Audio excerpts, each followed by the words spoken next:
بسم اللہ الرحمن الرحیم۔ حدیث سے پاک ہے اللہ کے حبیب علیہ السلام ایک مرتبہ ایک انصاری کے باغ میں تشریف لے گئے۔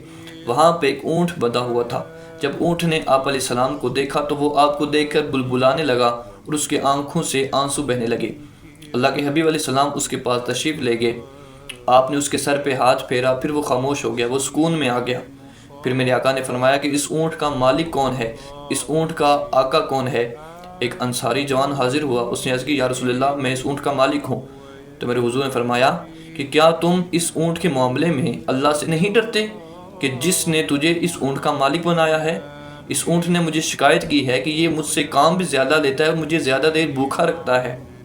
اب اس حدیث پاک سے ہمیں دو تین باتیں پتہ چلتی ہیں۔ نمبر ایک کہ اونٹ جو کہ ایک جانور ہے لیکن وہ بھی یہ سمجھتا ہے کہ یہ اللہ کے نبی ہیں، سبحان اللہ۔ وہ بھی یہ سمجھتا ہے کہ یہ کوئی مقرب ہستی ہے، تبھی تو اس نے آپ علیہ السلام کی عدالت میں اپنا فیصلہ رکھا۔ دوسری بات کہ آپ علیہ السلام صرف انسانوں کے لیے رحمت بن کے تشریف نہیں لائے بلکہ کائنات کی ہر مخلوق کے لیے آپ علیہ السلام رحمت بن کے تشریف لائے ہیں۔ تیسری بات کہ آپ علیہ السلام نے صرف انسانوں سے نہیں بلکہ جانوروں کے ساتھ بھی حسن سلوک رکھنے کا حکم ارشاد فرمایا ہے۔ اب اس حدیث پاک سے ہمیں بھی یہ سبق ملتا ہے کہ جانوروں کے ساتھ حسن سلوک کیا جائے، ان کے ساتھ اچھا برتاؤ کیا جائے۔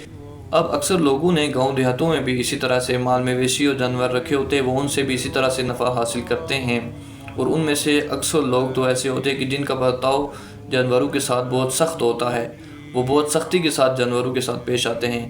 جانوروں کے معاملے میں اللہ تعالیٰ سے ڈریں، کیونکہ کل قیامت والے دن آپ سے اس چیز کا بھی حساب لیا جائے گا۔ اللہ تعالیٰ ہم سب کو عمل کرنے کی توفیق عطا فرمائے۔